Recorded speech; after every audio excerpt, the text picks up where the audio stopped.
का राजनाथ, तोहारी मिर्गी जूता सूंघ के ठीक होई कि नोट का बिछौना पर सूत के? शिवनथवा के खून पी के ठिकाई। भाई से इतना नफरत। जब रिश्ता में दरार पड़ जाए तो ओकरा के मिटा देवे के चाहिए। बहुत समझाऊनी तोरा से हाथ मिला ले, लेकिन वो अपन जिद के जोगीरा गावता। गांव वाला भी होकर थूक चाट ले सन।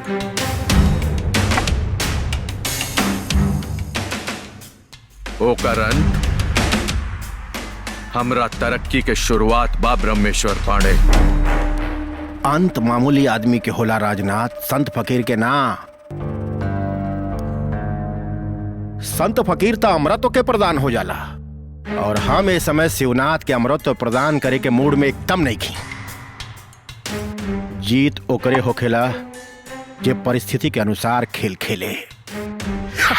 डगमग डगमग डगमग डगमग। ए समय गांव वालन के नजर में शिवनाथ संत महात्मा बनल बा। संत महात्मा यदि ओकरा पर हमनी का वार कही जाई तो गांव वाला हमनी के परछाई से भी नफरत करे लागी। सब खेल चौपट हो जाई। गड़बड़ गड़बड़ गड़बड़ गड़बड़। तो का कहल चाहतानी? का कहल चाहतानी? हमनी के हाथ पे हाथ धई के बैठल रहल जाओ। हाथ पे हाथ धई के बैठी। अरे भैया, आइसक्रीम खा खा के इनकर दिमाग का खून दुल्लो ठंडा हो गइल बा।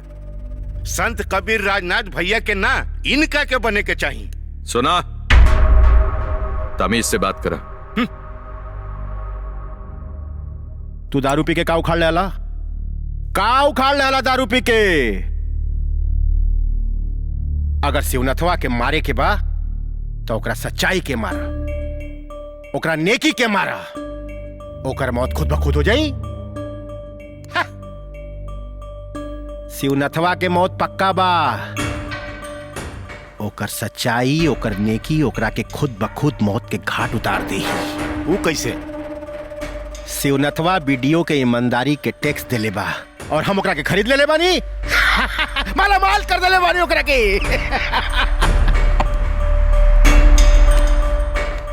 ये एक्शन के रिएक्शन काल देखल जाई।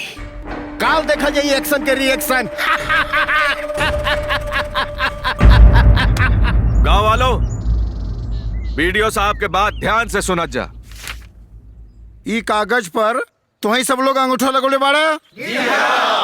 एमे कौन चीज लिखल बा तुमके सबके पता बा? जी, एहमा ई लिखल बा कि ग्राम विकास योजना के तहत जेकर जमीन के पड़ताल हुई ऊ राजी खुशी से जमीन सरकार के दे देही। बहुत बड़ी गलत फहमी में बाड़ा। एमन लिखल बा कि तू लोग आपन जमीन अपनी मर्जी से शिवनाथ के नामे करताड़।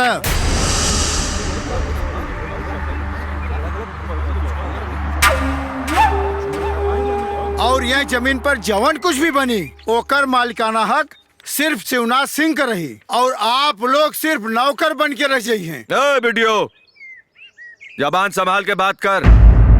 हमरा देवता जैसन भाई का दानव साबित करे के कोशिश मत कर। तोहार भाई भाई ना, अब कसाई बन गइल बा। बकवास बंद कर। जब हमार भैया अपना पुराना हवेली या जमीन जायदाद देवे खातिर तैयार बाड़न, तो दूसरा के जायदाद लेके ई का करियन? हाथी के खाए के दांत अलग और दिखावे के अलग होला। वही हाल तोरे भाई के बा।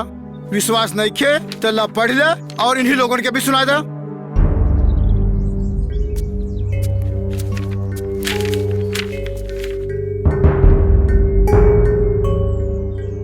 माननीय बीडीओ साहब, ग्राम खुशहाल टोला के सब निवासी अपना स्वेच्छा से अपन खेत खरिहान बारी बगीचा प्रभुनाथ सिंह के सुपुत्र शिवनाथ सिंह के नाम करत आनी सन, जेकर उत्तराधिकारी खाली शिवनाथ सिंह रही हैं, और सब लोग उनकर जी हजूरी करी और मरते दम तक उनके हुक्म के पालन करी। ई तो सरासर धोखाधड़ी बा। प्रेम और विश्वास के कटार से शिवनाथ हमनी के हलाल करे चाहता रे। हमारा रहते शिवनाथ सिंह के जैसन दलाल आप लोगन का कुछ न बिगाड़ सके। छठ पूजा का छुट्टी होने के बावजूद भी हम यहाँ आईली है कि आप लोगन के बर्बादी से बचा सकी। जा, अब आप लोग आजाद बढ़ा। अरे हमार भाई है तका भाई, ऐसन गद्दार के गुर्दा निकाल के गांव के बीच में लटकाए देवे का चाहिए, ताकि दोबारा कोई कमीना ऐसा नीच हरकत ना कर सके। वो पापी के सजा कानून ना, हमनी के मिल के देहब। चला आवा सर।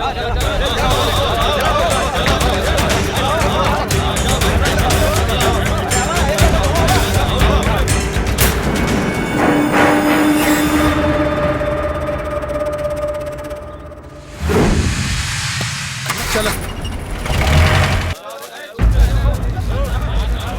चलो आवा सर। चल पकड़ जल्दी, खोज कहाँ बसी लतवा।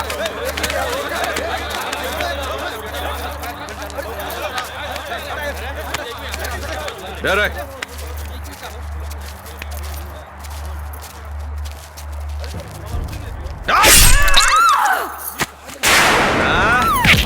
कमीना छठ मैया के भी धोखा देता।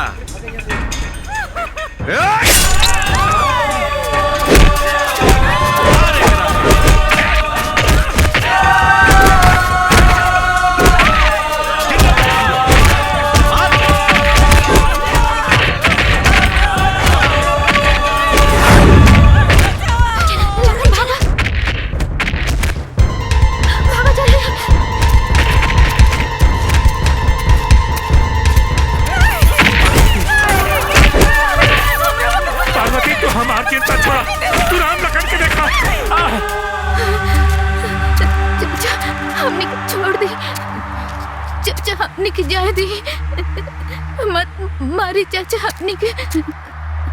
हमने मौका अच्छा बा भैया।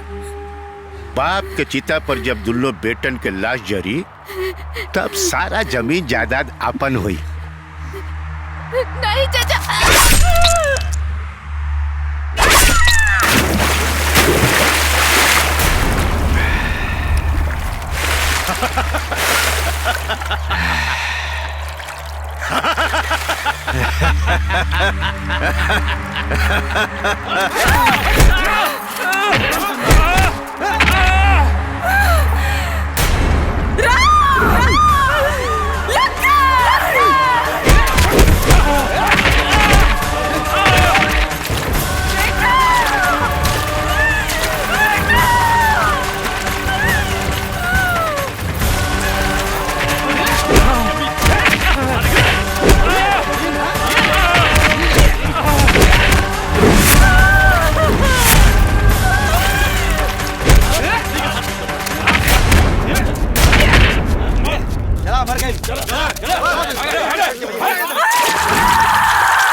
पार्वती हाथ में अस्थि कलश लेके माता जी के मंदिर में।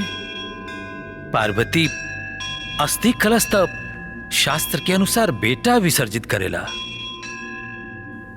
लेकिन तुहार बेटा तो। बस पुजारी, आगे एक भी शब्द ना।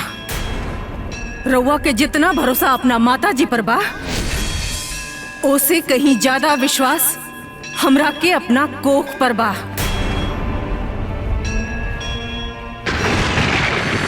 जियल मरल तो तोरा हाथ में बा। उजड़ गए हमार सुहाग, हो गई नहीं हम विधवा। बाकी एकर हम का करी माई? इनके मुक्ति तब मिली जब हमार दोनों बेटा आई हैं और इनके अस्थि के गंगा में विसर्जित करी है। माई, अगर दुनिया में तोहार कहीं अस्तित्व बा, तू बाड़ू अगर ये दुनिया में, तो हमरे बेटन के वापस करे के पड़ी। वापस करे के पड़ी तो के हमरे दोनों बेटन के। संभाला अपने आप के पार्वती, संभाला। पुजारी जी, महतारी होके अपना दोनों बेटन खातिर हमरा के इतना कष्ट बा, तो ये तो जगत जननी माई है, इनकरा के भी तो कष्ट होके के चाहिए।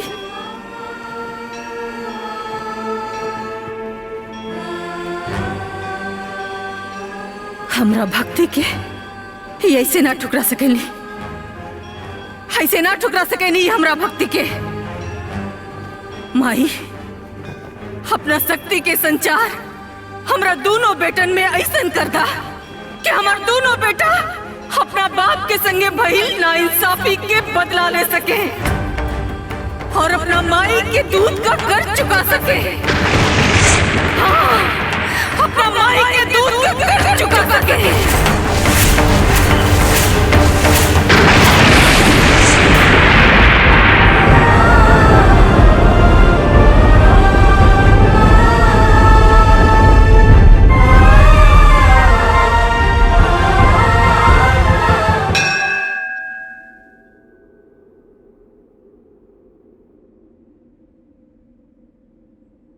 पार्वती, 18 साल से हम यही विश्वास में पूजा अर्चना करत बानी कि माता जी एक दिन तोहार मुराद पूरा करिए। लेकिन अब जब हमार विश्वास डगमगा गई, फिर तू काहे आस लगा के बैठल बाड़ू?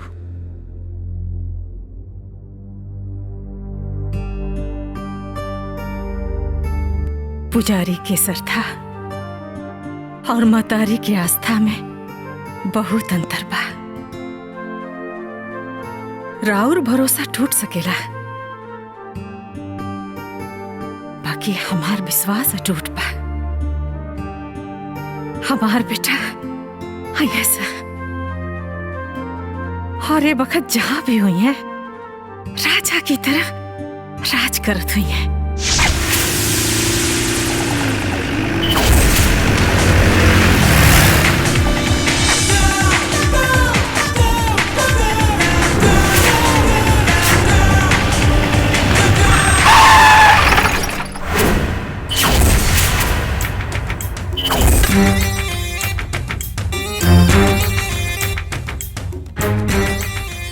गाड़ी कहाँ रुक ले रे? पता ना कहाँ है भैया, रुक गए अपने आप। चल आगे बढ़ा।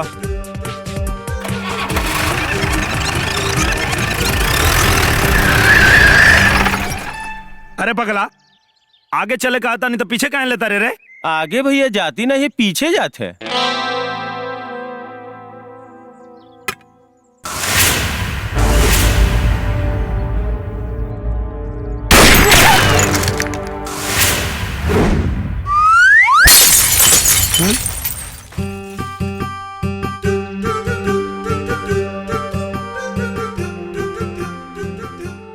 गजोदर। हाँ भाई।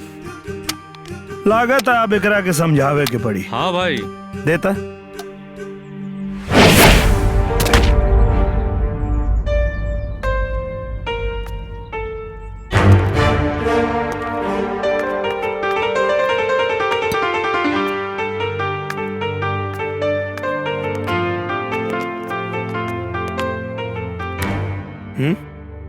कारे चमक छल्लो, तोरा डर ना लगेला? प्यार किया तो डरना क्या? हाँ, डरे हमार दुश्मन। अच्छा, प्यार करेली? प्यार करे के उम्र नहीं खे तो रवि, बच्चा बाड़ते।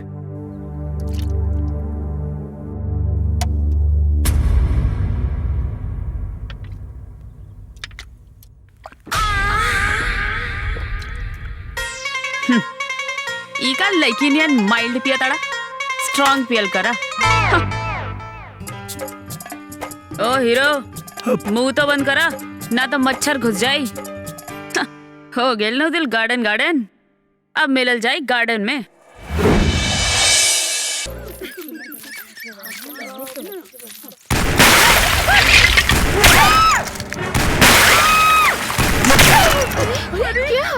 क्या रे? अरे उहे होई सूरज। हाँ हाँ उहे होई, और के होई? उहे करेला ई सब।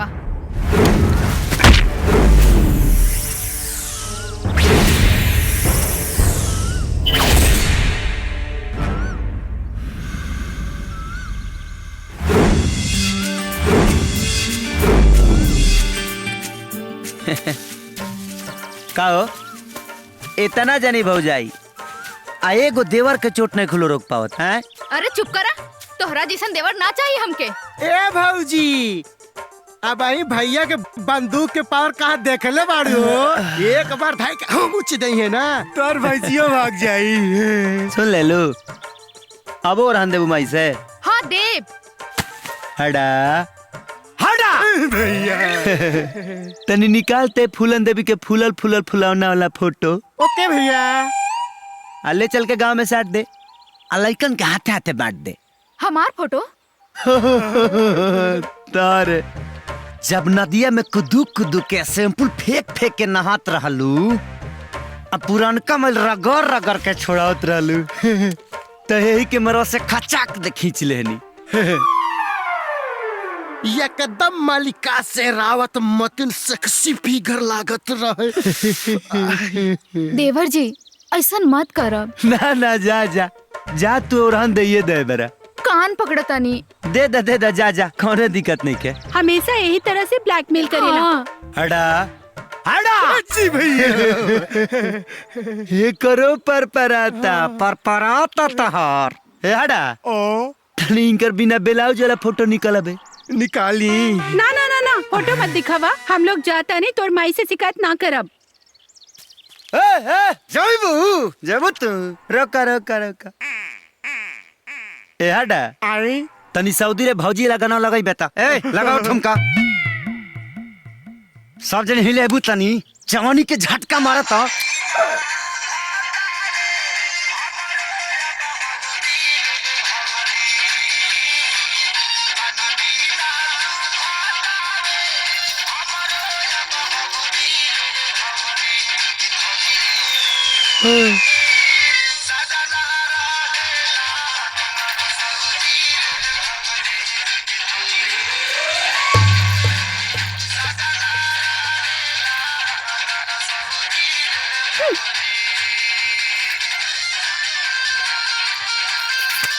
क्यों कुछ न करेली?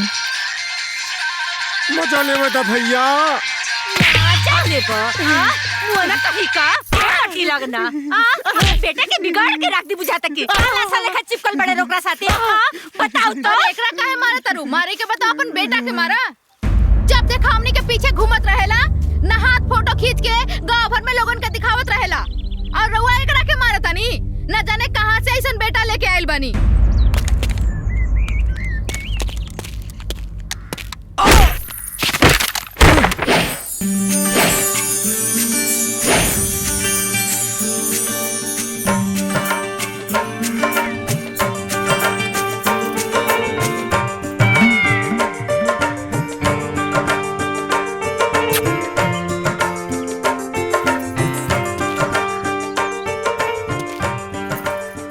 हगवैया लइका के भगही चिन्हाला। ई हाथ में बंदूक लेके दुम दबा के भागतारा और हमरा से सेखी बगारतारा। माई के सामने बंदूक का तोप ना चले, बाकी हम दोसरा से ना डरे, ले बात तेहू जाना तारी। सुन तनी एने उन्हें टांग फसावल बंद कर दे। अगर कैमरा फूटा रहित ना तई तहार बाप किन के ना देते। हमरा बाप रहते तो अभी हेलन तोहरा के कीन के हमरा के दे देते। फिर लसिया लगले हम छोड़ दे तो बस आ जाइबा। वैसे गांव की औरतन के तो बड़ा सेक्सी सेक्सी फोटो खींचत रहलो। चला हम हो कपड़ा उतार देता नी, खींच ला। हैला अरे खींचा खींचा। बांध कर सेटर। ऐसे मेहरारू सन के फोटो खींची ले। तोरा ऐसा चुड़ैल के ना, तोरा ऐसा चुड़ैल का घींचब तक कैमरा हमार धुआं फेंक दी। अच्छा ढेर मगदुम बना मत करा, नहीं तो ऐसे करब कि नीचे से धुआं निकले लगी। चला खींचा खींचा। कहते ना खींचे। अच्छा तो ना खींचबा। हटबू ना खींचबा। ना खींचब। ना खींचबा। हमर बतिया रवा एगो कान से सुन के दूसरा कान से काहे निकाल देता नी? कुछ भीतरो रखल करी। बेटा जहाँ इनकर कब्जा बा ना, वहाँ रतियों भर जगह खाली ना रह सकेला। हतनियो मुनी ना। ते तो चुपे रह। तो हम रवा से पूछा तानी कि एकरा के बंदूक और फोटो कैमरा देले के का जरूरत रहला। शेर के बेटा सियार ना बब्बर शेर जैसन रही, बुझ गईलू? हमार बुझला से कुछ ना होई। हाय हाय हाय, गोली दाग के मैं औरत सन के डरवावता, ओकरा बाद उल्टा सीधा फोटो भी खींचता। मैं गोड़ी हमरा के ओरहन देता रिसा और गरिया आवता रिसा। माई भौजाई लो से मजाक कइल हमार हक बा। हम लोग का कैसानो फोटो ना खींचिले, तनी डरवावे खातिर मजाक करीले। जब तू ऐसा कहत तारू त हम केहू से मजाक ना करत। गोविंदा बाबा बन के घर में रहे। अरे हमार बाबू बुरा मान गईला हा। अब बिना हंसी खुशी के भी जिंदगी कोनो जिंदगी होला। अब चल खा लो बुआ। अब खाना पच जाए।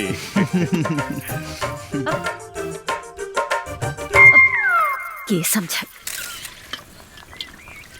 ए भैया, हाँ कॉलेज तोहरे बगैर सोन होई हो, ई पढ़ाई कब चलल जाई? अरे घोचू, आज ले पढ़ लिख के राजा भइल बारे।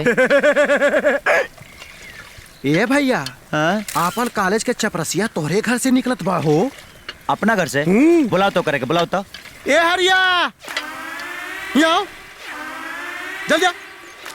भैया आ गई।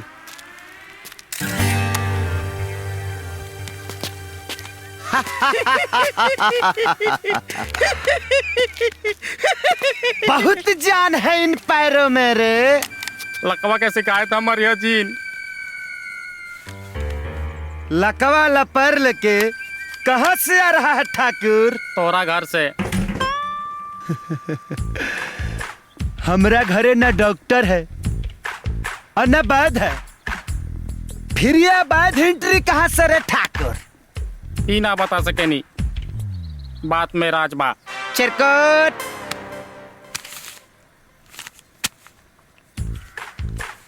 अब बता। प्रिंसिपल साहिबा एगो चिट्ठी देले रानी है। अकाले रालिया खाली तोहरा माई के देवे के, उहे दे के आओ तनी। Very good. लिखियो में के लिखावटो तनी बता दे ठाकुर। पहले सजावट के सामान दी। दे दे एकरा के दे। आ तोहरे कर्म कांड के कुंडली लिखले बाड़ी, और काले तोहरे घरे आवत बाड़ी। ई बैड न्यूज देख के तो बहुत अच्छा कैली। अब तोहार प्रिंसिपल मैडम कहला आज आवेला बाड़ी। आज? हाँ। वो कैसे? ताप चिरकुट ना। अब ही आवेला बाड़ी।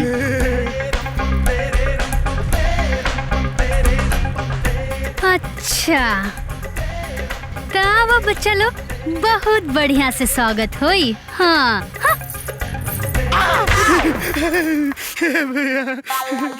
बैठ फिर बैठ। भैया जाए दी। अच्छा बे। ए भाई, हाय देखा मैडम जेल बड़ी तनी आके मिल ले। साड़ियों की समियाना। बैठ बैठ। चुप लगा के खड़िया दी। लागत तो बाहर आ जाइए दादा। देख बहुत कटली लगा तारी, चुपचाप हंसती रहिए। चुप मर के हमार जान जाता। नमस्ते मैडम जी। नमस्ते।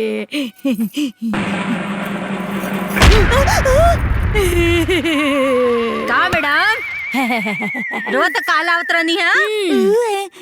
बोली और बोली अम्मा जी, लागत है मैडम के गला सूख गइल बा। हम कुछ लेके आवतानी। जा राउर बेटा। हमार बेटा का चीज कैले बा? हमार बेटा कॉलेज में बहुत नाम रोशन कैले बाड़े, बहुत ही गुणवान, बुद्धिमान, चरित्रवान और संस्कार तो कूट कूट के भरल बा तोरा सूरज में। इता मैडम जी के महानता बमाइना था हमारा अंदर।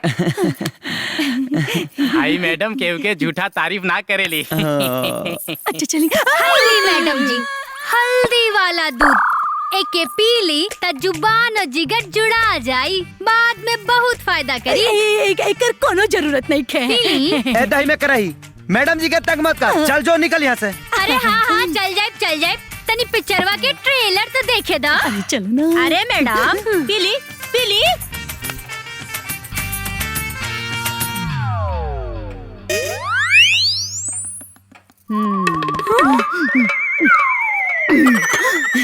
माई हम प्रिंसिपल मैडम के छोड़ के होता नहीं। चला हड़ा हाँ काकी।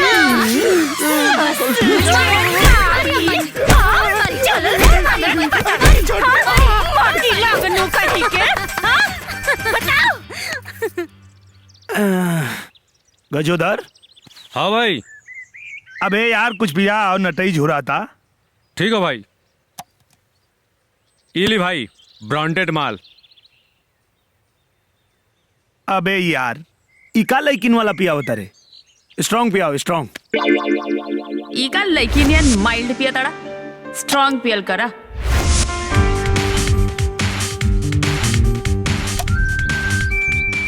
ले भाई। हाँ ही भाई ना बात।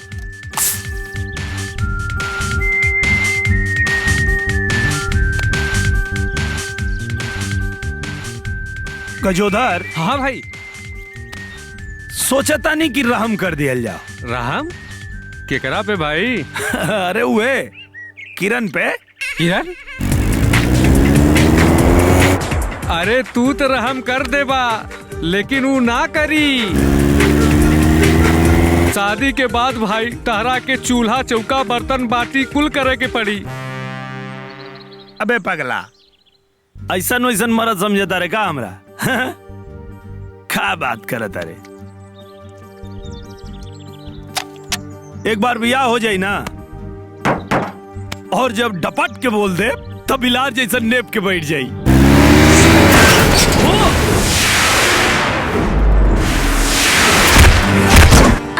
हाँ कहो हमार करेजा के फोफी बुझाता ना सीधा जन्नत में आ गई बड़ा। ढेर खिस बरइबे ना त ध के ठोक दे सीधा जहन्नुम में पहुंच जीबे। तो रोकत के बा ठोकत कहीं नहीं कहा हमार शेर। अरे ते ऐसे जनमतुआ लइकन के ड्रेस पहन के घूमबे त शेर तक पहुंचे से पहले रास्तवा में तोरा के कुत्ता नोच ली है सन। तो तू चला ना हमरा साथे सैर करे। तहरा रहते कुकुर के हिम्मत ना करी। अच्छा हम आ तोरा संगे सैर करब। इतना दिन बिगड़ गइल बा हमार। चल हट उतरे दे हटा। बड़ा सुतार से तो चढ़ल बड़ा ऐसे ना उतरे दे। कहता नहीं उतार देना तो मार दे छिटा जीबे। उतार दे लेकिन पहले को किस तो दे दो राजा। भैया आज ज्योतिया के जोत जलस पहले बुझाई दिया। चिंता मत करे करना से बैठा होता नहीं। ज्योति अरे के हवा रे? हाँ आहा का बात है आज हमार हीरो हमरा घरे। अच्छा ही बताओ ते हमनी के प्लान के बारे में माई के काहे बतौली? बताऊ नीता लड़बा हमरा से त लड़ा ना। कम से कम देहिया से सुट्टी के तो मौका मिली। दूर हट। हमरा कहे के मतलब कि काकी की करते लगाई कंटा। बहुत बोला तारे ज्यादा बुलबा ज्योति के जोत बुझाइबा ज्योति के जोत बुझाइबा। हाँ चल हट।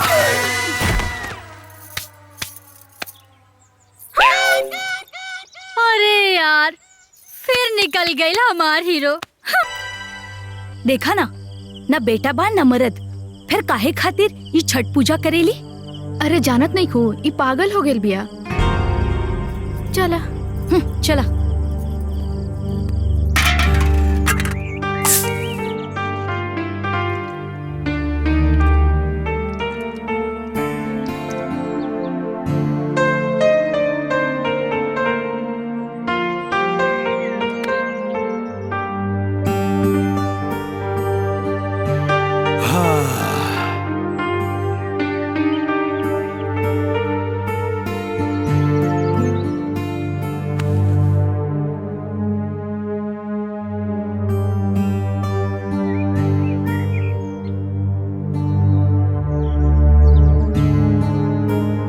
बिरजू कितना पीबा? हर साल छठ पूजा के दिन तू दुखी हो जाला। गम के दरिया में डूबकर जिंदगी के मोती ना मिली, मौत के खाली सीप मिली।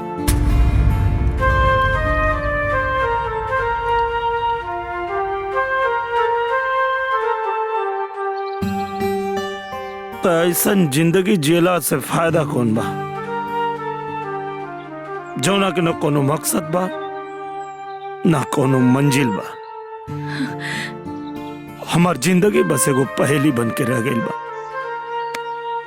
पर हमके पूरा विश्वास बा छठी मैया पर कि ऊ तो हर सब शिकायत दूर कर दिहन। अपना किस्मत पे तो भरोसा नहीं के छठी मैया पे विश्वास बा। शायद छठी मैया हमरा भाई के भी जिंदा बचा ले होकर। अरे सटौले रही राजा जी। अरे माई माई, अरे दादा मर गई नहीं हो माई रे मुआ देला। का रे देहिया में बाई ढुकल बतारा जे ढिमला चलत रे। ए राजा ई बाई के ना तो हर लुगाई बने के असर हा। अच्छा खुदे तो बाई में मातल बड़ा और हमरा की डांटो तारा। हमार छोड़ ई बताओ हाई हाथ ना डेंटिंग पेंटिंग का के असर सवर के जात कहाँ बड़े? मरद खोजे जवानी मात की सुहाग रात खोजता हमरा से शादी कर बा। शादी अब तोरा से अभी आत्महत्या करे के कोनो प्रोग्राम बनौले नहीं की। चल दोसर के खोज ले हट। अरे मायरे बहुत दुखाता रे दादा रे। का भेले रे? का गर्भवती औरत खनी चिल्ला तरी रे? चोट बहुत कस के लागल बा। लागत डाड़ा में हाड़ा मार देले बा। अरे दादा रे। ऐसे फुदुक चला बे त डाड़ा का ऊंचाई या खाई दोनों घवाइल हो जाई। जब आदमी तकलीफ में रहेला तो दुश्मनों होकर मदद करेला। फिर तू तो हमार जान हमार दुकान के सामान हुआ राजा। घरेला ना छुड़बा का? एक शर्त पर फिर हमरा के कबो तंग ना करबे? ना पक्का। गिरगिट खनी रुख बदले। चल बैठ।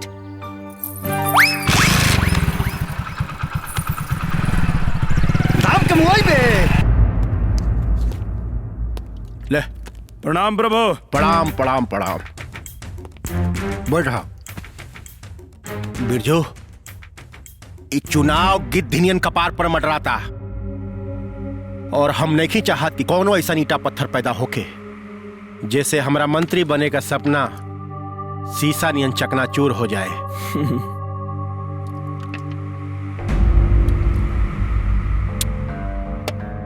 का भाई जी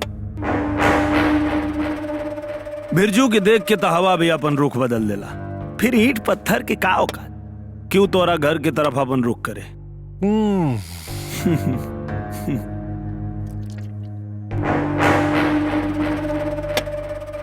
और अगर केहू ऐसा हिमाकत कैलस तो करू हाल करब कि धूल बन के तोहार तलवा चाटी। पता बा अपना इलाका से तो जीत पक्का बा। यह तो हमारा इत्मीनाने बा। बाकी मनियारी ब्लॉक में स्थिति तनी डामाडोल बा। ओइजा से एंटी पार्टी के नेता सत्यप्रकाश जी के सच्चाई के बोलबाला बा और इस सच्चाई हमरा के बड़ा नुकसान दे दे। बिरजू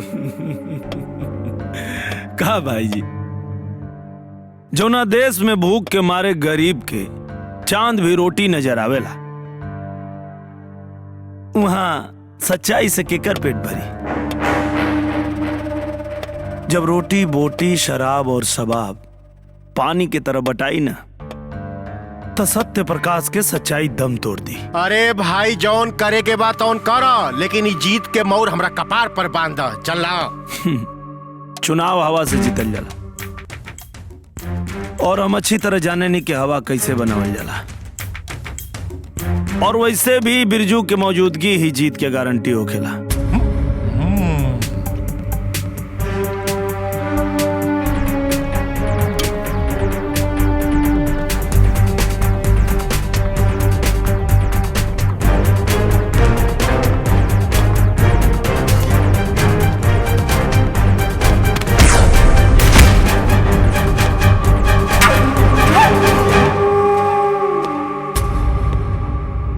मालिक बिरजू के इतना छूट दियल ठीक नहीं खे।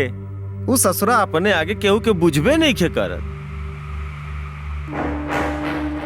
अरे हेंगा के बहेंगा, राजनीति कुकुर के करेजा से ना लोमड़ी के गुर्दा निकाल के होला। और राजनीति के कूटनीति है कहेला कि चमड़ी चल जाओ लेकिन दमड़ी ना जाओ। असल राजनीति उहे होला जब बाल के खाल निकाल ले। का भइल ब्रह्मेश्वर पांडे, सत्य प्रकाश के कौनो उपाय भइल? बिरजू नाम के एगो आन्ही गइल बा, वो आन्ही में सत्य प्रकाश के सच्चाई फुर हो जाई, हवा हो जाई। सबका के दे दो गजोदर। ई ला चाचा। और हाँ, सबके एक एक बोतल दा। पिया पिया पिया चाचा, चाप के पिया। ए एक ठोर ले बाटा बाटा भैया, देखा हुआ के नाम मिल रहा है उनके नाम। चाचा एकदम चाप के पिया, लोग चिंता मत करा। चुनाव के पहले सेवा ना करी तो चुनाव जीतले के बाद कहाँ के पूछेला। एकदम चिंता ना, खाली भाई जी के एक बार चुनाव जीते दो लोग, तो हम लोग के गांव के कुआं में हम खाली शराब भरवा दे। चाप के पिया।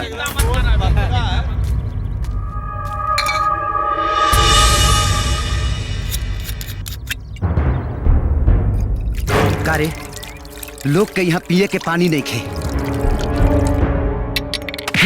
कहानी के लोग के फ्री में दारू पिया उतर जा।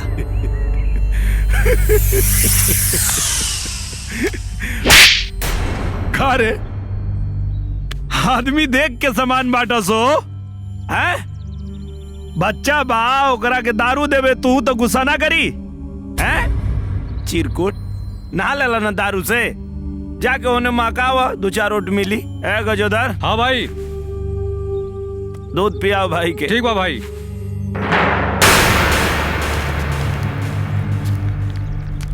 इला मुन्ना दूध पीला।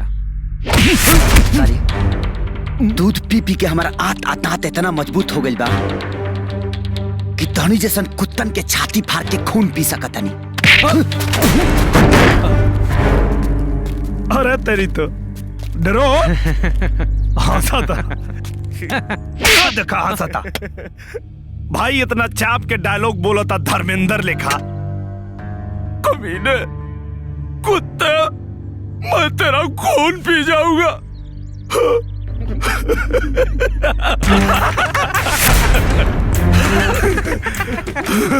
अरे बाप रे।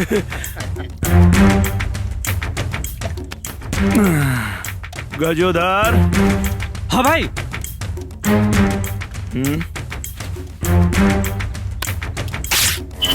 करे इ नेता के प्रचार कर तरह सा कि बंदर छाप दात मंजन के रे हाई पोस्टर काहे फरली है रे? भाई तो ऐसे खिसियात आने जैसे पोस्टर ना, इनकर लगोट उतर गई लोग के। मर्द के लंगोट सिर्फ 2 आदमी के सामने उतरेला, 55 में माई बाबूजी के सामने और जवानी में मेहरारू के सामने। बुझली? खाली तारा डायलागे में गर्मी बा कि कुछ भीतरी भी एनर्जी बा। इस समय नशा में बड़े बाबू, जाके पहले दम भर सूत ले, आराम कर ले। जब नशा उतर जाई ना ताजे है, हमारे एनर्जी लेवल थोड़ा पता चल जाई।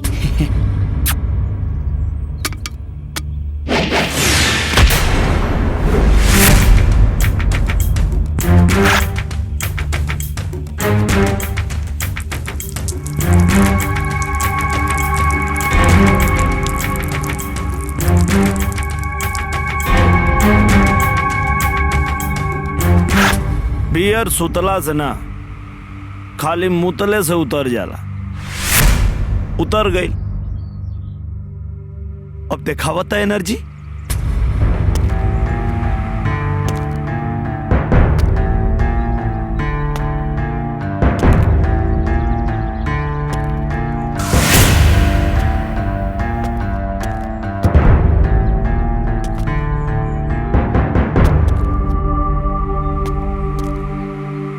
का भाई दिखाओ एनर्जी, दिखाओ भाई।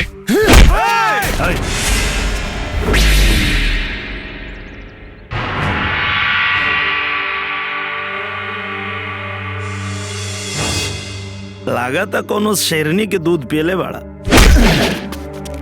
लेकिन बाबू जौले तुम माई के दूध पियल शुरू कैले होखबा तौले हम पी के छोड़ देले होखब। इहे नु गलती कैला जे दूध छोड़ के दारू धलेला। आज लागता खूब मजा आई।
का रे आचार संहिता लागल बा ओकरा बादो दंगा फसाद करता रे आए।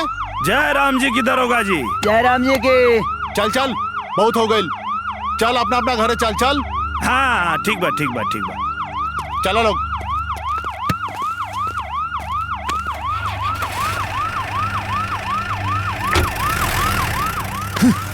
ते हमारा एरिया में आके गुंडागर्दी कर लेना, अब तोरा एरिया में आके तोरा का ठोकब। जो ना भाई दूध पियो अभी तू, अभी तो उम्र कम बा। हाँ चाचा मार के टंच हो जा लोग, ये लड़का आए बात का ध्यान मत डालोग। और हाँ सांझी के हम आइटम की व्यवस्था करवाओ तन, ठीक बा? ओके चाचा, जय राम जय हो। और दिन बुझाई कि के लड़का बाकी से आन।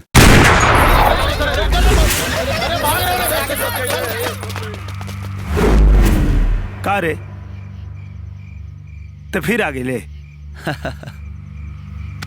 हाँ तो भाई बड़ी बेदीन आदमी बाड़े थे, ना लोग के पिए देता रे या ना जिए देता रे। अरे ते चाहत का बड़े ये हमरा नहीं के बुझात हैं, पूरा मूड के सत्यानाश कर देले। आ तोर बंदूक अभी कमजोर बा, तोरा से लहंगा में फायर ना होई, जाके चिरई मार जो है। जौना से चिड़िया मरे लेना वही बंदूक से कुत्ता भी मरेला, बुझाइल? जोधार। हाँ भाई। लागत आई धर्मेंद्र के पिक्चर बड़ी ज्यादा देखेला। हाँ भाई। सवेरे कहत रहो कुत्ते मैं तेरा खून पी जाऊंगा।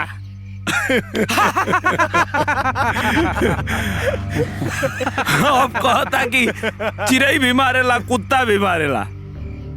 हाँ तो अब सनी देवल आप बॉबी देवल के भी कोनो डायलॉग होखे तो वो बोल ला, कहे कि हम तो बतियाई ले कम लतियाई ले ज्यादा। सुन, आज तोरो पता चल जाई कि हम बोलबे ना करी ले, करके भी दिखाई ले। अब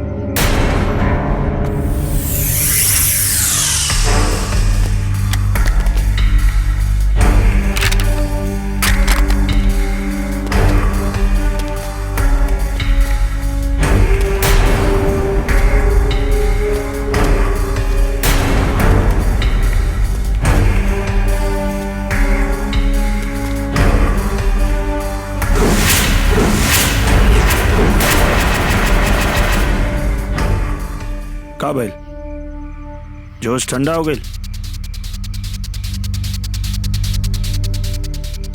कि पैंट गीला हो गई?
फिर कोनो मरद से झुराए के कोशिश मत करिए, बुझले?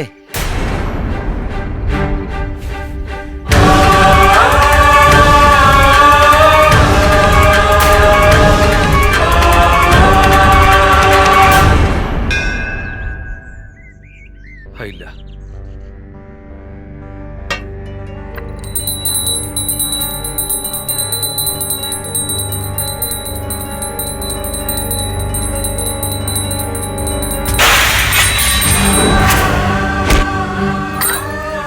हे भगवानी पगली के का हो गए? कितना दिन से कहा तनी तारा के कि भूखे भजन ना होला, लेकिन तू माने वाला बाड़ू। देखो देखो तार तबीयत खराब बा, चलो बैद जी के दिखा दी। अरे भगवानो, हमारे ममता का परीक्षा लेता रहे पुजारी जी। रउआ परेशान मत होखी, हमरा के तबले कुछ ना होगी जबले हम अपना राम लखन के देख ना ले। देखा पार्वती, अब हम तार कोनो बहाना ना सुनब। मनिहारी के वैद्य जी के यहाँ चलो, हम तारा के वजह दिखा देता नहीं। बाप रंगदारी कल छोड़ दी हले तब बेटा बीड़ा उठा ले हले। माई बापे के ना नक्शा कदम पर बेटा चलेला। ते चुप रह काजी, हम एकरा के समझावे नी तराउर मुंह में दही जम जाला। हाँ समझावत काहे नहीं खी? समझदार बाप के होशियार बेटा है, खुद ही समझ जाई। ई का समझी, घर में रह के लफुआ भल जाता, दिन रात मटर गश्ती और मार पिटाई करे के बाद। खोता हमार कसम खोता। का माई आज के बाद से ते मार पिटाई ना करबे और रोज कॉलेज जेबे। माई छोट मोट बात खाती कसम के का जरूरत बा? हम कल से कॉलेज चल जाए, का करे के बा? कल से कॉलेज नहीं जाए के, मन लगा के पढ़ू के बा। अच्छा जवन जवन करे के होई सब करब। भाई मुंह सरवा शेर के माथ से घुस के निकल गई और तू ओकरा के जिंदा छोड़ देला। कबो कबो जिंदगी मौत पे भारी पड़ेला। भाई तहरा के हो का गइल बा? आई तू कौन भाषा बोल रहल बाड़ा? उहे तो हमरो ने के बुझात कि हमरा के का हो गइल रहे। काहे ओकरा के जिंदा छोड़ देनी हम? ई चोट कैसे लागला बिरजू? का भइला? बोलत काहे नहीं खे? का हने काली एगो लड़का से लफड़ा हो गइल। का रे तोहनी के कैसन दोस्त हवसन रे? यहाँ हमार जान के चोट लग गई, तोहनी के चूड़ी पहन के बैठल रहने का। हाँ?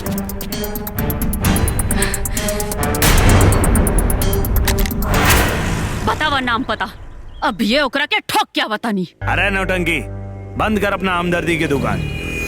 गाल बजावे में और गोली चलावे में बहुत अंतर होला। हमार बात तोहरा के नौटंकी लगता का? ठीक बा।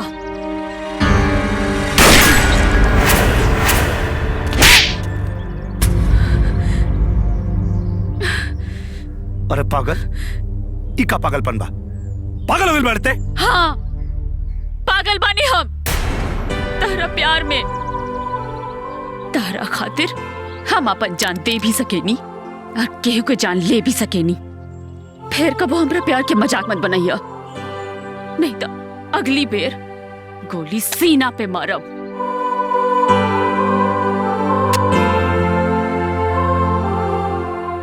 इतना प्यार काहे करेलू हमसे? एक घोचू प्यार कोनो नाप तोल के ना करल जा रहा, बस करे नहीं तो करे नहीं। और तर मामा के हाल चाल ठीक बनू? अरे अम्मा वो तो सुबह ही से चालू बाड़े। सुबह से चालू बाड़े? वो ना सुधरी हैं। हाँ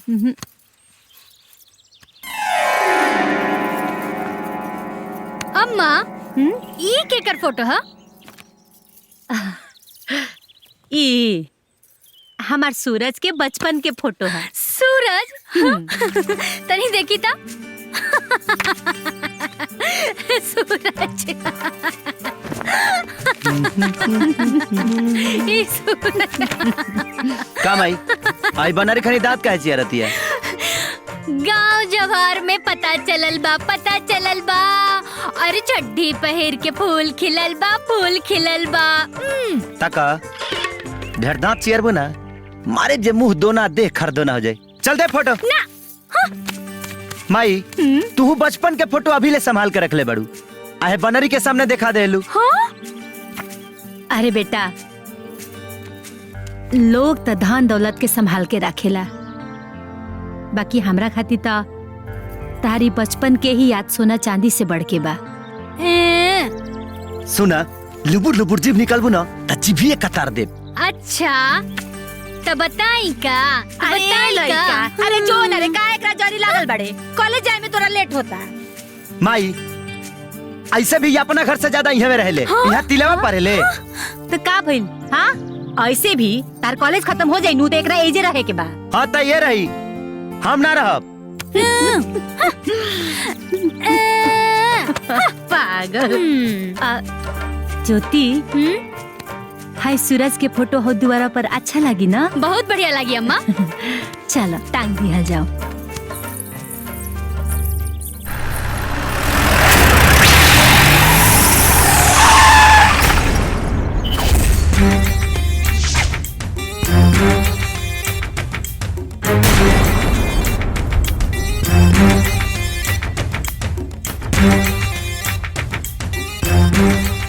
देखा था हमार बाबू कैसन लागत रन?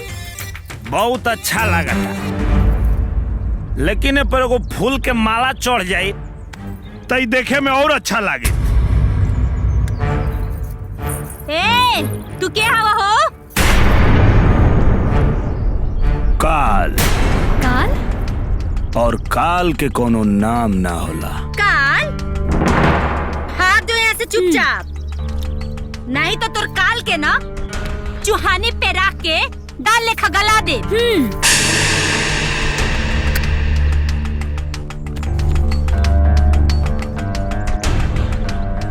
अच्छा माता जी, बार माता जी, तो पहले अपना लाल के बहरी निकालो, तब नु पता चली कि के दाल लेखा गलता आ के जमीन में हलता। सूरज जी अभी घर में नहीं खन, वरना अबले ना तो तोहार मुंह में ई जबान रहत और ना जमीन पे टांग। जी हाँ? सूरज जी, अच्छा अच्छा अच्छा, तरवा बसंती है। अरे तो अपना बीरू के संभार के रखी। काहे खातिर गब्बर सिंह का लगे भेज देता नी मुएला, कहियो धो के रेत देव तभी खाली फोटोए नु बची। अब ओकरे के लेके फिर गई हो फोटोआ से तोहरा हम बात करीले आ सपना में सजनवा मुलाकात करीले। ऊ सूरज हवे जे उनकरा फेरा में पड़ी नु जल के राख हो जाई। बस ये गलत फहमी, ये गलत फहमी में वो बेचारा के जान लेबू तू लोग। तो एक बेर दू बेर बार बार नानू बची। अब भला दू बेर ओकरा के हम कैसे जिंदा छोड़ देनी, ये हमरे नहीं के बुझात तो तहारा लोग के का बताई? जब हमरे नहीं के बुझात तो तहारा लोग के हम का बताई? लेकिन एक बात ध्यान रखो लो, बेर बेर उ बेटा ना बची है। अब यदि उ बेटा हमरा से भेटोइले तो समझ लो लोग की गइले। ई देखा लोग निशाना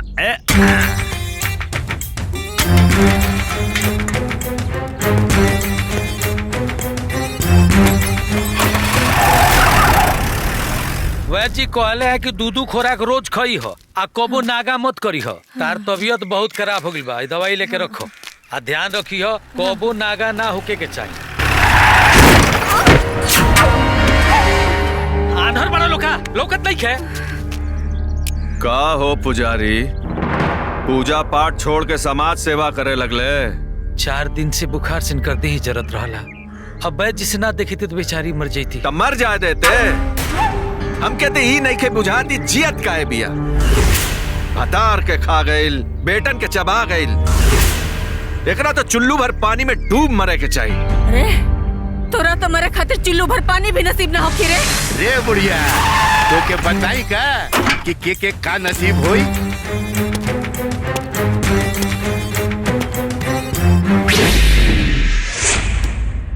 बूढ़ पुरनिया के धमकी देता रसा मऊ गो सकारे। जबान संभाल के बात कर, है तो तोरा के क्यों संभाले वाला ना मिली? कारे बानर, धमकी दे के साबित कर दे लेना कि डब्बा के दूध पियले बड़े। एक मिनट, हमरा ख्याल से तू ब्रह्मेश्वर पांडे के आदमी है वो ना? आदमी होगा तोनी के, हम शेर हैं और शेर केहू के आदमी ना होला। शुक्र मनावा की बिरादरी के निकलला, तोहरा जगह कोई और रही तब ले दुनिया से निकल गई रही। हमार खोपड़ी सन के एकरा पहले निकल सा ना, तो फिर तोहनी के का निकली देखे लायक नारा बसा। चला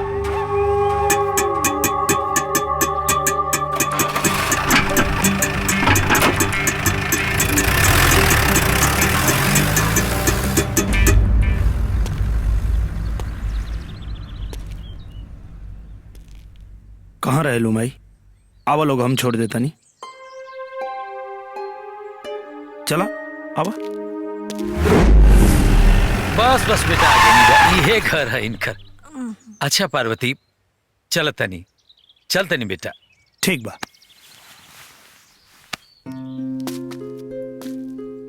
चल तनी माई। बेटा कम से कम एक गरीब के घर से एक गिलास पानी तो पी के जा। तोरे एहसान का कुछ तो कर्जा चुकता हुई। देखा माई, अब हमरे फर्ज के तू एहसान करके हमके बदुआ मत दा, दे वहीं के बाद हमके आशीर्वाद दा। फिर कबो आई तोहरा हाथ से खाना खाए।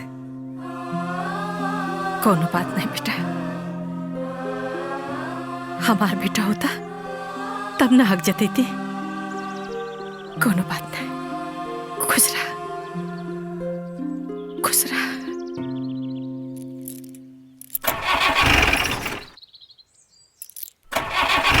सोना जैसन दो गोलन एगो राम त एगो लखन। सोना जैसन दो गोलन एगो राम त एगो लखन। सोना जैसन दो गोलन एगो राम त एगो लखन।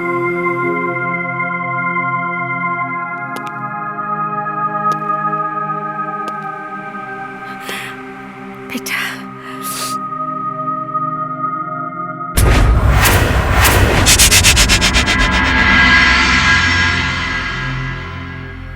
माई, ई फोटो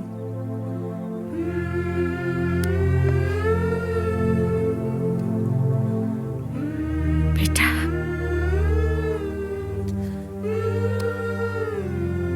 यह फोटो तो हमरा जिए का आधार है। जब मैं खुद के देख के जिए के सहारा मिलेला।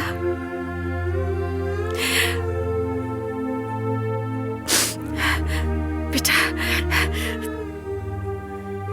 ई राम और ई लखन। माई, तोहर राम लखन कहाँ बने? बेटा बखत कहाँ थी और पटीदारन का साजिश हमार सुहाग तो उजाड़ी देलस।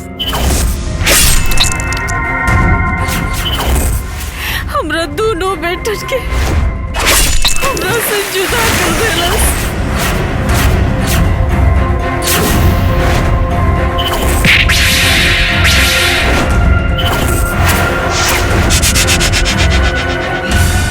बाकी हमहू छठी मैया से जिद ठल्ले पड़ी कि हमरा के हमार दोनों बेटा चाहिए। हेमे हम कोनो समझौता ना कर सकिले।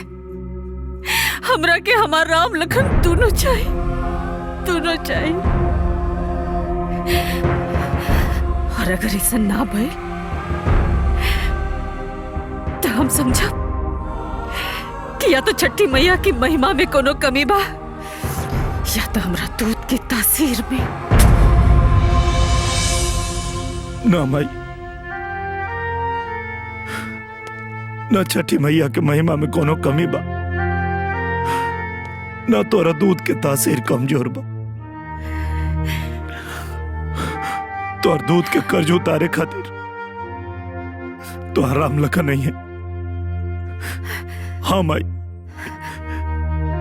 इत दिलासा देवे खातिर ना, एगो बेटा के विश्वास बोलता तो राम लखन नहीं है समाई। माई, पानी ना पिएबू? हाँ बेटा।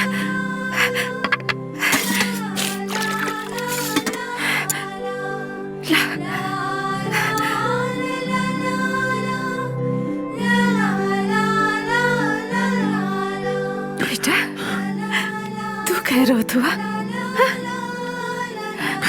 माई, तो के देख के हमके हमरा माई के याद आ गई।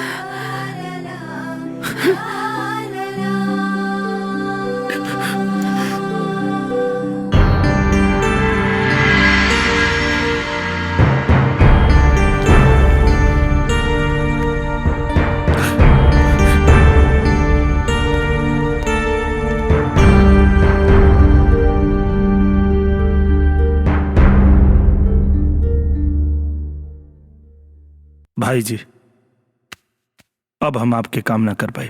का दूसरा के नियन तू सोचे लगला कि एगो चुनाव हार गई तो हमार राजनीति के नैया डूब गई। वो खेवैया बहुत कमजोर होला जे डूबे से डराला, और हम डरात नहीं खे। तेवर उहे बा खाली तैरे के दिशा बदल रहल बानी, काहे कि हमरा जिए के मकसद मिल गेल बा।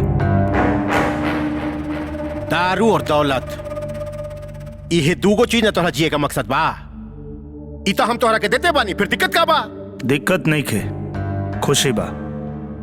अनाथ और गुमनामी के जौन अनहरिया में हम जियत रहनी है, उ माई के ममता के रोशनी से जगमगा गइल बा। जौन माई आंसू पी के हमार इंतजार करती है, ओकरा दूध के कर्ज चुकावे के बा। अच्छा, तोहर माई भी है? कौन गांव घर होकर? सुंदरपुर। 18 साल से हमार माई ये उम्मीद में जियती है कि ओकर बेटा आई सन और ओकरा ऊपर भइल जुर्म के बदला लिया सन।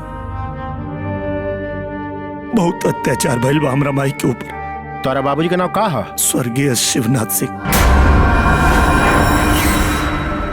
कुछ आदमखोर भेड़िया हमरा बाबूजी के हत्या कर देले। जो लोकनी के हलाल न करो तोले हमरे कलेजा के आँख ठंडा ना होए।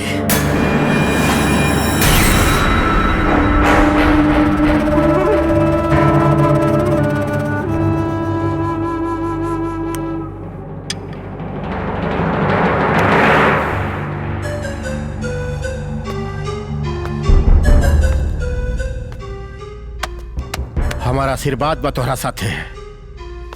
जा अपन बदला चुकता करा, और कभी भी कोनो समय हमरा मदद की जरूरत पड़ी तो बताइए हमरा के। ना भाई जी, ये लड़ाई हमारा अपन लड़ाई है, और इनमें हम कोई के शामिल ना कर सकेले। अगर ये लड़ाई में हमार कोई साथ दे सकेला तो सिर्फ हमार भाई लखन। तो हर भाइयों बटे? हाँ, ओकरे लगे जाता नहीं। अच्छा,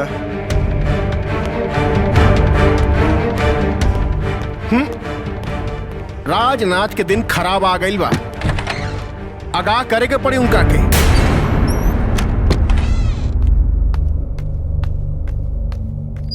मालिक जी, सतप्रकाश जीत के खुशी का जश्न जम के मनावत हवे। भैया, जब ढिबरी से अपन घर जले के डर होके तो ओके बुता देवे में होशियारी बा। न ढिबरी जरी न कीट पतंगा उड़ी।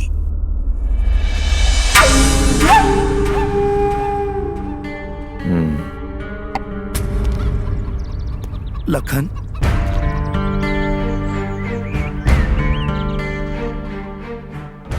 लखन कौन लखन रे? साउथिन के खीस कठौती पा शुक्र मनाओ बबुओ जो दिन हम घरे न रहनी, ना तो माई के धमकी देवे से पहले तो धड़कन बंद कर देती। तो हर गुस्सा जायज बा, लेकिन यो सच कि हम अपने दुश्मन के बक्से नहीं ना। लेकिन जब भी तोरा से हमार सामना भइल तो हमके लागल कि तोरा से कोनो गहरा रिश्ता बा। और देखा ना, आज पता चलल कि तू हमार भाई हुआ। तोर भाई और हम? हाँ लखन। लागत रात के चढ़ल तो उतरल नहीं खे, यही से बेहोशी हालत में बतिया उतारिस। अरे हम नशा में नहीं की बोलत भाई, हम एकदम होश में बनी। हमके पहचाना लखन, हम तो और भाई हैं राम। बंद कर अपन रामचरितमानस, समझ में आ गई तोर चतुर चालीसा। जब आमने सामने का लड़ाई में ना जीत पाओले तो रिश्ता के जाल में फांस के बदला ले हल चाहता रे। बदला? बदला दुश्मन से ले जाला, अपना भाई से ना। तू तो हमार भाई हवा, हम तोहरा से का बदला ले? बदला लेवे के हमनी के दोनों भाई मिल के बदला लेवे के, ओकरा से बदला लेवे के जे हमनी के माई के खून के आंसू रोले बा। एक एक आंसू के बदला लेवे के भाई। तू तोर माई हुई है, हमार माई ई है। अगर भगवान आंख देले होखस ना तो आंख फाड़ के देख ले। और सुन, आइंदा अपना मुंह से हमरा के भाई मत बोली है। अरे भाई तू काहे नहीं समझा? हम तो के कैसे समझाए कि हमनी के माई ना आई? अरे तो हमहू जानत तानी कि तोर माई ना हमार माई है। लेकिन अब अगर हमनी माई बेटा के रिश्ता के बांटे के कोशिश करबे ना तो काटे में देर ना लगाई। चल जो यहाँ से निकल। हमार जान माई की उम्मीद से बढ़ के नहीं खे भाई। माई से वादा करके आयल बनी, तोहरा के लेके आई। चल। लागत ते लात के देवता बाड़ीस, बात से माने वाला नहीं खीस।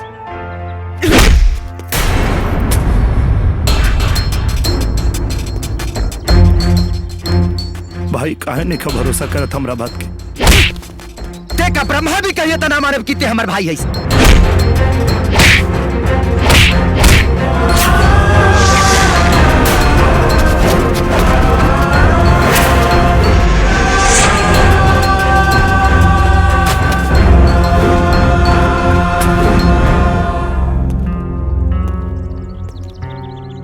का सोचे तारा यह ना कि दाव हमके कैसे पता बा?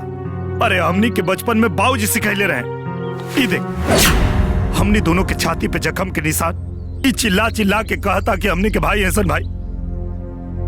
और ई देख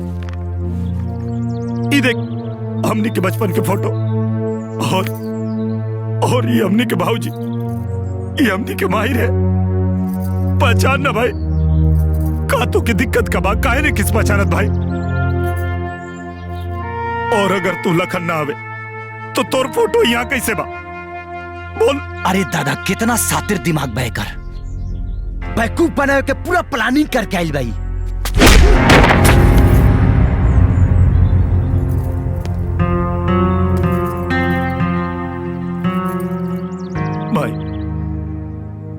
भाई तोरे ममता के सलाम बा। तू धन्यवाद। जय गो अनाथ बच्चा के सगा माई जैसन प्यार दिल। लेकिन माई ममता के चादर कितनो मोटो के उस सच्चाई कितना छुपा सकेला न माई?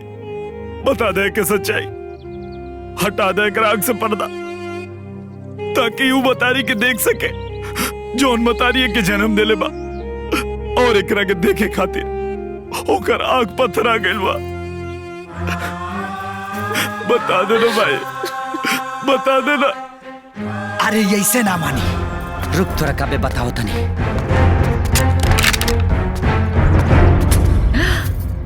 अरे ते जब तक जेबे तब तक भाई भाई चिल्लाई पे। अब जो ऊपर चिल्लाई है अच्छा है बड़ाई है ना बेटा। भाई बाप समान हो गेला और बाप के तो हिफाजत कइल जाला, जान से ना मारल जाला। हाँ, इस सच का तरन माई के मतलब ममता हो गेला। तब माई हाई, हम माई हाई।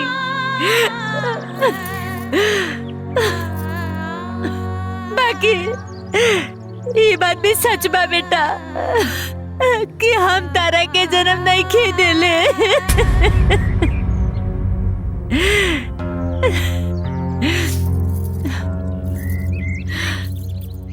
हमरा तो लागता इधर भाई हवन। देखो ना एकर बात में कितना सच्चाई बा और एकर आँख में तारा खातिर कितना प्यार झलकता। भाई तू भी ये बहरूपिया के बात में आ गइलू? नहीं बेटा नहीं, तोरा माई के कहल हर बात सच बा। हमने के सिर्फ तोरा पल्ले बानी बेटा। बाबूजी राउलो भी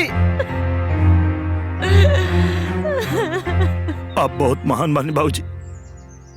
लोग बेटा पैदा करके सोचेला कि वो मर्द बा, लेकिन असली मर्द वो होला जे अनाथ बच्चा के पाल सके और ओके अपन नाम दे सके। रहुआ महान बानी बाबूजी, महान बानी। बड़ भाई ओखला के नाते हमार फर्ज रहे कि हम तोहरा के सच्चाई बताई ताकि तू माई के दूध के कर्ज उतार सका। लेकिन सब कुछ जनला के बाद भी अगर तू यहाँ रहना चाहता तरह कहे कि हमारा बाजू में इतना ताकत और कलेजा में इतना हिम्मत पा कि हम अकेले दम पे दुश्मन के छाती छेद के माई के दूध के कर्जा हम उतार सकेंगे।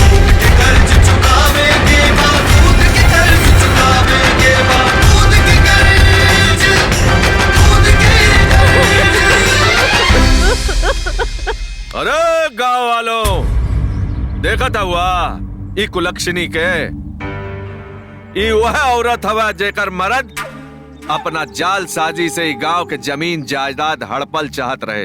अरे जब वो कुछ न कर पाउलस तई तो नहीं ना अपना टोना टटका से हड़पल चाहतिया। अरे वो मंगरुआ के बेटा बीमारी से ना एकरा जादू टोना से मरल बा। अगर ये जिंदा रहल तब पूरा गांव स्वाहा हो जाई। राजनाथ, जो न झूठ और मक्कारी के बल पर तू एक गांव वालन पर राज करता रहा ना, बहुत जल्द तुम्हारा पाप का खड़ा भरे वाला बा। पापा, ये खोरी औरत के हम गोली मार दे। ना बेटा ना, एकरा इतना आसान मौत ना मारे के, ना तो एक आत्मा सब कुछ तहस नहस कर दी। टोनहिन के मारे के तो बहुत पुराना तरीका बा। पहले एकरा मुंह पर कारिक पोतल जाई, जूता चप्पल के माला पहनावल जाई, फिर एकरा के जिंदा जला देवल जाई। दिया बुताए से पहले बहुत फड़फड़ाला, तो फड़फड़ा ले, कहे से कि तुरंत बहुत नजदीक बा। अरे तू हमार ना अपन चिंता कर, कौन विधि मरबे ये हमहू ना जाना तानी। मालिक, पार्वती राउर भौजाई है, अब भौजाई महतारी के समान होखेले।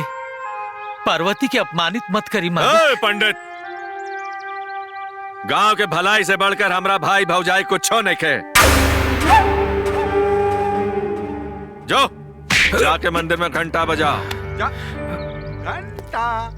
देख सोमनाथ, एकरा के एकर करनी के ऐसन सजा मिले के चाहिए कि एक मिसाल बन जाए। ठीक बा भैया। ए, पोत तारीख।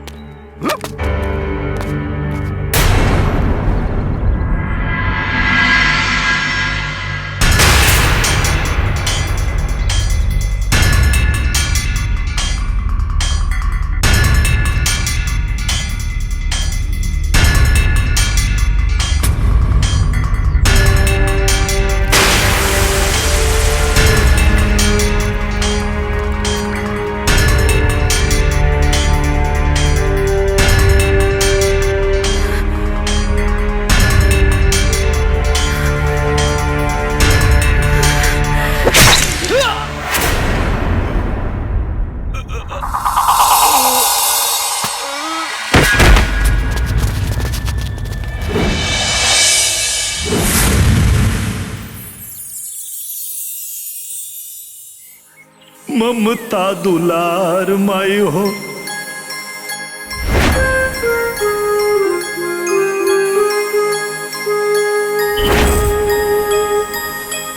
हमनी के खिलौना अचरे में बाटे हमर ओढ़ना बिछौना। तू हाउ देवी माई, तुहरे के पूजल जाई।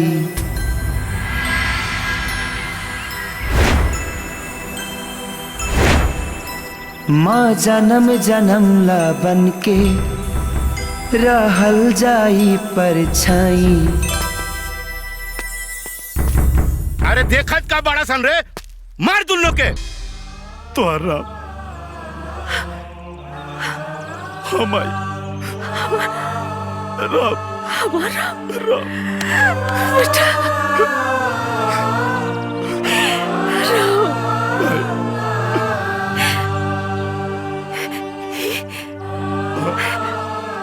तुहार लखन माई, हमार लखन। हाँ। अरे बेटा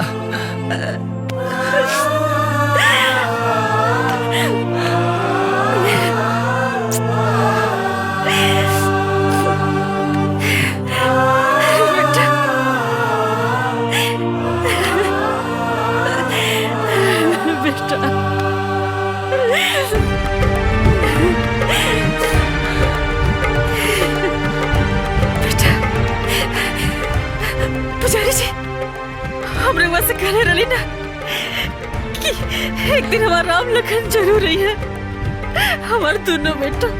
हाँ पार्वती, तू ठीक कहता रू बेटा। भगवान तुहार मुराद पूरा कर देने। चल माई, चल माई, घर चल। हाँ चल।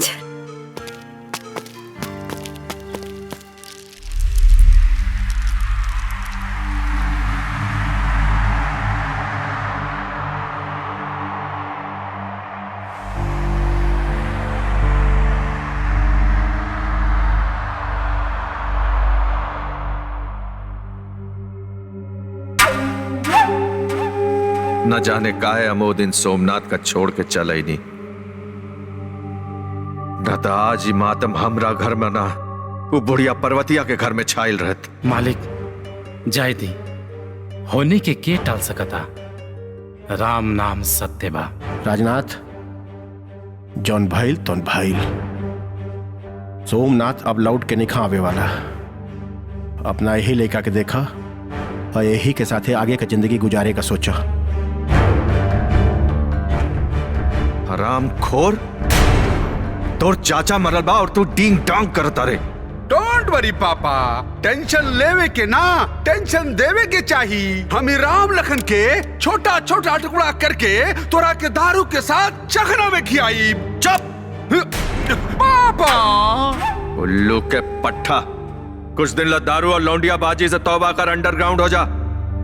ए मैनेजर जी, एकरा के तू गोदाम में रह के अरेंजमेंट करा। व्हाट? गोडाउन में रहा? शमशान के राखी बन के रहला से अच्छा बा गोदाम में रहल। राजनाथ, संभारा अपना आप के, चलता नहीं।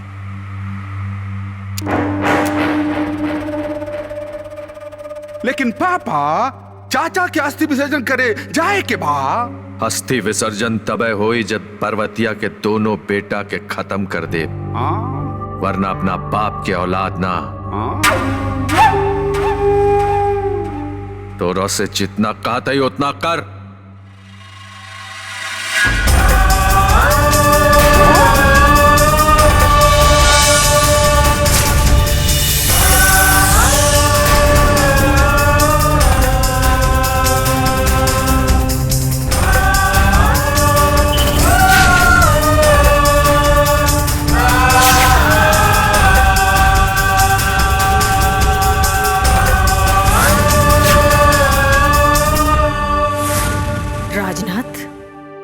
ऐसन कसम मत खो जौन तोरा के हरामी साबित कर दे। तोर भाई हमरा के जूता का माला पहिरा के मारल चाहत रहे, लेकिन खुद सुअर का मौत मर गई। फिर भी हम ओकरा खातिर फूले का माला लेके आयल बानी, ताकि ओकरा आत्मा के नरक में जगह मिल जाए। ए बुढ़िया, हम तोहनी के नरक से भी बदतर जगह भेजब। बहुत गलत फहमी में बाड़ा चाचा। तो के जहां पहुंचावे के रहे तू पहुंचा भैला। अब हमनी की बारी बा। काटब तोहू के काटब, लेकिन उससे पहले तो के उस सब के लाश देखे के पड़ी जेकरा खातिर तू हमरा बाबूजी के पीठ में छुरा घोपले रहला। तू कुल अभी बच्चा बाड़ा सन। सोमनाथ के मार के अपना के शेर ना समझा। तोहनी के अभी हमारा औकात के अंदाजा नहीं खे। चर के राख हो जाएबा हमरा क्रोध के आग में। चुप! ए चाचा, तोहर भतीजा बच्चा ना हालात के भट्टी में तप के बारूद बन गई बड़ा सा। अब जितने आग उगल बा उतने बड़ धमाका हुई। फिर विसर्जन करे खातिर तहनी का हड्डी तक ना बची, बुझले? हमार चिंता छोड़, तू कुला अपन बाबूजी के अस्थि गंगा जी में बहा दे। नहीं तई बेचारी के तू तीनों के अस्थि एक साथ बहावे के पड़ी। राजनाथ, हम तो अपना बेटा से बिछड़े का दर्द बर्दाश्त करके जी ले ली, लेकिन तय अपन दिल मजबूत कर ले। कहे से कि बहुत जल्द तोरा के पता चले वाला बा कि बेटा से बिछड़े का दर्द का होला। ए बुढ़िया, हमारा घर में आके हमारा के मौत की धमकी देता रही। ए बानर, ये घर काल भी हमनी के रहे, आज भी हमनी के बा और कल भी हमनी के रही। ये घर में हमनी के गृह प्रवेश तक करे के, लेकिन ये घर के कूड़ा कचरा साफ कैला के बाद और कूड़ा कचरा के बा तानी के खुदे समझ ला जा।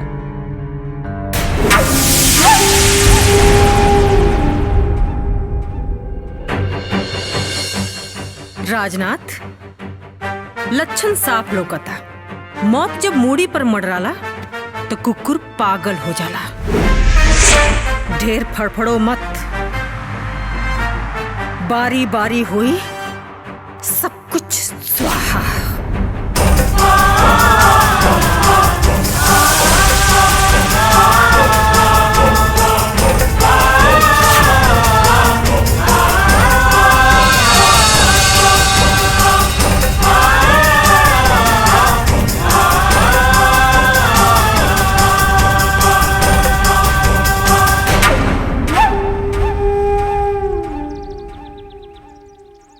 बस करना माई, बस अब राय दे। आधा आधा बेटा। का माई कुल अपने बेटवन के खिया देब का? ए माई एकरो के खिया दे। खाता ही सामने के आयगुन करता है एकरा। का तो नहीं के हमेशा लड़ल कर रहा रे हैं? करे बेटा, ब्याह के बाद इन्हन सही लड़त रही है का? तनी समझाओ ना इन्हन के। अब हम कौन मुंह लेके समझाएं? हमार वाली तो एकरो से 20 बिया। भाई ब्रह्मेश्वर पड़ा एक आदमी किरण के उठा लेंगे ना भाई। गदहा आखिर अपन औकात दिखाइए देहलस। लखन तुम आई के ध्यान रखा, हम किरण के लेके आवत नहीं। भैया हम चलब ना लखन, ओकर नमक हम खैले माने, कीमत भी हमरे के चुकावे के पड़ी। तुम आई के ध्यान रखिया।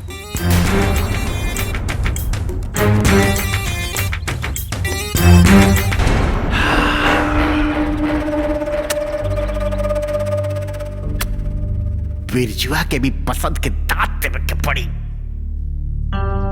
ढूंढ के एकदम चौचक तीखा मरचा नियन मसाला निकले बा। तोरा के एगो बात पता नहीं के कि ब्रह्मेश्वर पाणे के मंदिर में भक्ति से ही मुक्ति मिलेला। नाम ब्रह्मेश्वर पाणे और काम मौगानियन। ई तो हर मंदिर ना शमशान बन जाई, शमशान, बुझले? खाली बिरजू के आवे के देरी बा। बड़ा बोला तारी तू, बहुत बोला तारी तू। बेसी ले हाई आइसक्रीम खो। इना खबी। ए भाई एकरा के फ्रेश आइसक्रीम दो जा, फ्रेश।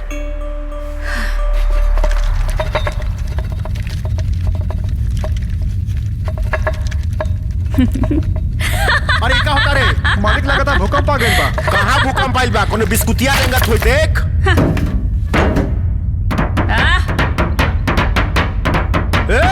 ई भूकंप ना, बिरजू के आवे के आगाज ह। आ गई बिरजुआ, अब होई तोनी के खेला।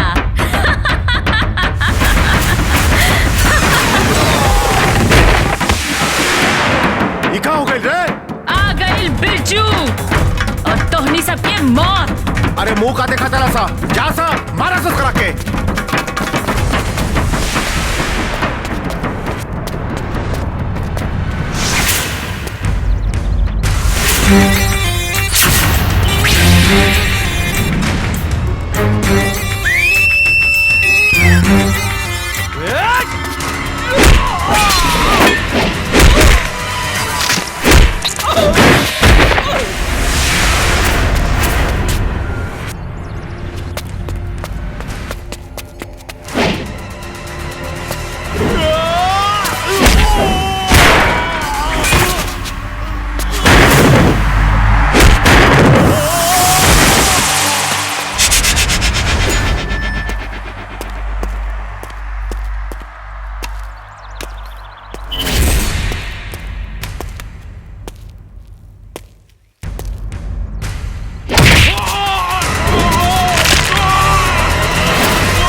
भाई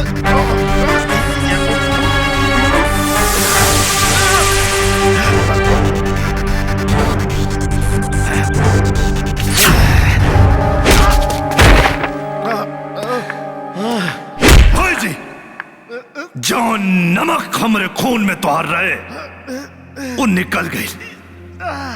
अब हमरा नस नस में सिर्फ हमरा माई के दूध तोड़ा था। हमरा तोरा बीच में जौन एगो एहसान के दीवार रहे ओकरो के तू आज गिरा देला।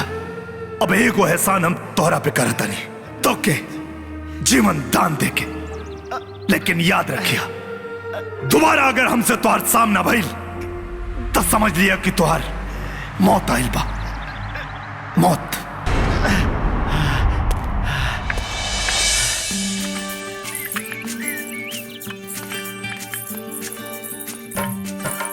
चाय ली। अम्मा जी देखा माई तनी देख के कहीं चीनी की जगह नून न डाला लोके। रुका रुका रुका भाई रुका, तनी चेक कर ले दा स्ट्रॉन्ग बनोले बाड़ी की माई। बताई माई के तू कौन स्ट्रॉन्ग पियला? हम बताई का तू का पियलू? करे करे तोहनियों के लड़ा सन। मई यही से कहा तनी सोच समझ के पतो बनैया। उतीर हिया आई तलवार। हाँ तब बच के ही रहिया। देखा छोटा उखाड़ दिया। ओहो चुप।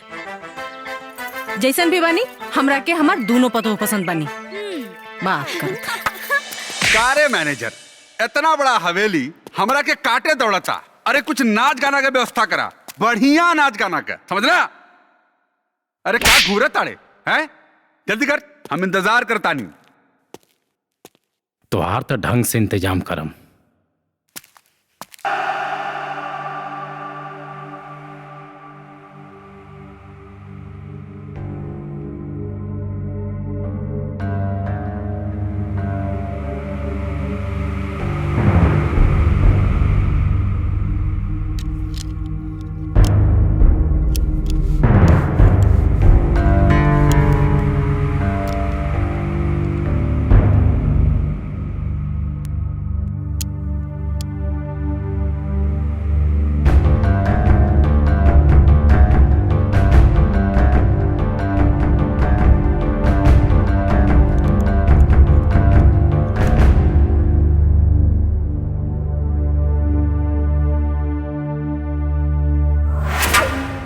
आज फिर इतिहास अपना आप के दोहरावे पर मजबूर हो गई बा।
लखन अनमोल रतन खत्म।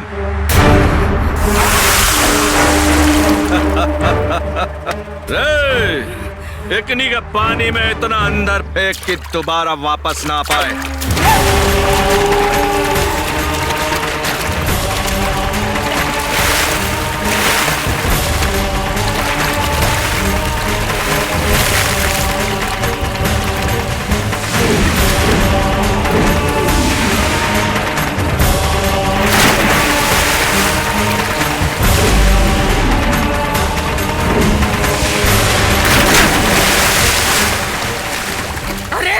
के औलाद हमार बेटा फौलाद हुए सन। अरे जिक्र के तड़का यमराज भी ना मार सकेले। ए बुढ़िया पगला गइल बाड़े कि अखियां चौंधिया गइल। बन गइल तोर बेटा सब मछली का भोग। ए राजराज बहादुर बने की कोशिश मत कर वरना छाती फाड़ दे। ए राजराज बिरजू एगो आंधी हो ओकरा के पानी का बिगाड़ी। सामने से वार कर दे तो देखती।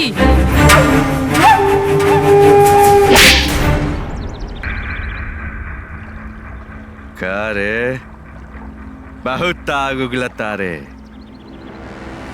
बुढ़िया। तोर इच्छा था पूरा ना भइल पर हमार कसम पूरा हो गइल बा। अब आपन भाई के अस्थि भी विसर्जित करब और अपना बेटा के दाह संस्कार भी करब और तू आंसू बहावे के सिवा कुछ न कर पाए। अपना बेटन के खून की अर्घ दे दे तोरा आत्मा के शांति मिल जाई। छठी मैया की क्रिया खाता नहीं तोनी के लाश देखले के बिना और खाना दे। अरे बुढ़िया अरे तोरी इच्छा कौनो जन्म में पूरा ना हुई। चलो ब्रह्मा।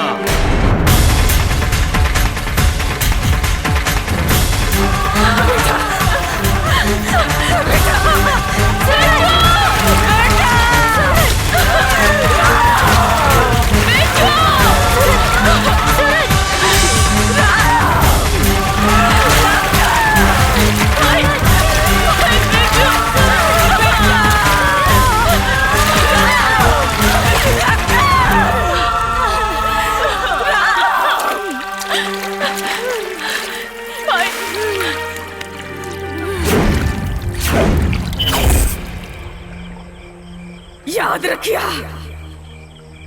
बिना अन्न जल के राउर व्रत में बानी अपना दोनों बेटन के संगे राउर शरण में आयल रहनी और अपने दोनों बेटन के संगे राउर शरण से जाओ। और अगर ऐसा ना भइल तो यही जल समाधि ले ले। याद रखिया भाई जल समाधि ले ले।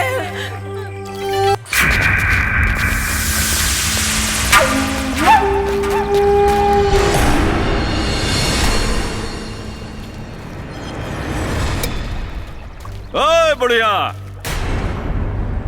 देख तोरा भतार के अस्थि अनमोल रतन नियन बहुत जतन से रखले रहले।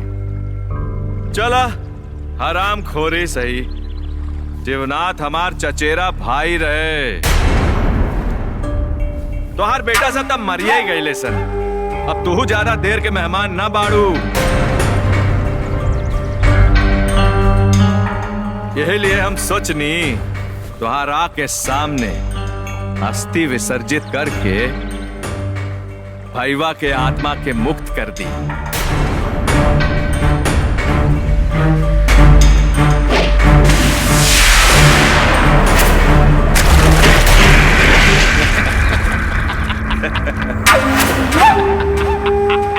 जितना हंसे के बाद हंसला सन बहुत जल्दी धोनी के हंसी मौत की चीख में बदले वाला बा।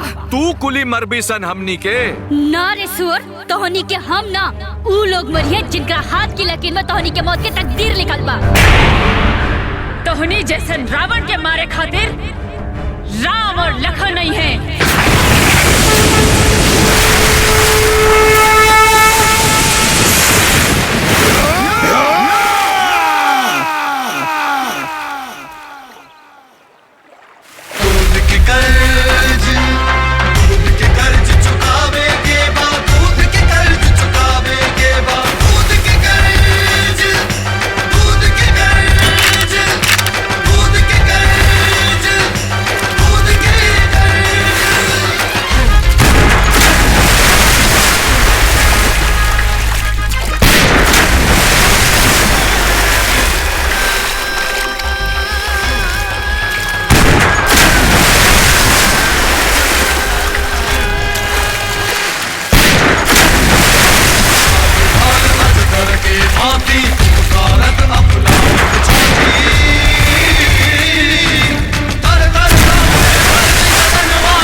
अरे मार ससुरा के।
बेटा छोड़ दे छोड़ दे छोड़ दे बेटा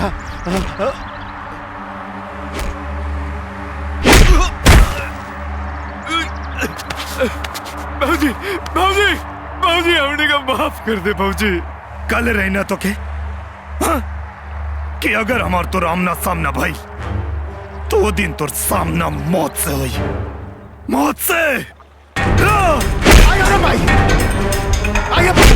नहीं बेटा, एकरा के इतना आसान मौत मत मार,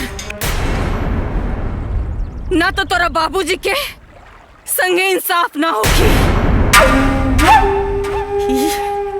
ये पापी पिछला 18 साल से हमरा के तिल तिल करके मार रहा बा। नहीं बिरजू बिरजू छोड़ दे, बिरजू छोड़ दे बाबू, छोड़ दे बाबू। आइए भाई बाबू। बेटा एकरा के ऐसन मार कि फिर कोनो भाई अपना भाई के संगे घात करे से पहले 1000 बार सोचे। देख तोरा बाल पोस कितना बड़ा के नहीं। छोड़ दे बेटा, छोड़ दे। छोड़ दे बेटा, छोड़। बिरजू बात सुन बार। मार एकरा के।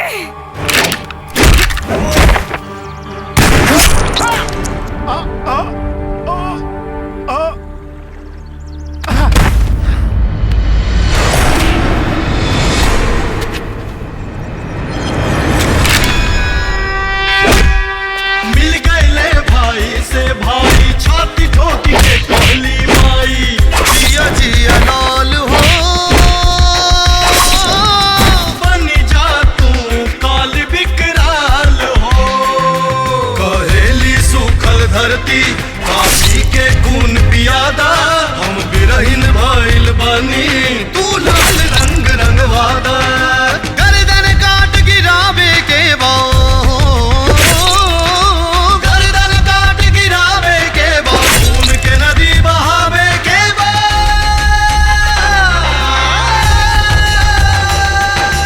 दूध के कर्ज चुकावे के बाद, दूध के कर्ज चुकावे के बाद, दूध के कर्ज, दूध के कर्ज। चिंता मत कर चाचा, तो के मौत के घाट उतार के हमने के अपना माई के दूध के कर्जा उतारे के तत्वार अंतिम क्रिया कर्म करके भतीजा होके के फर्ज भी निभावे के। मार लखन।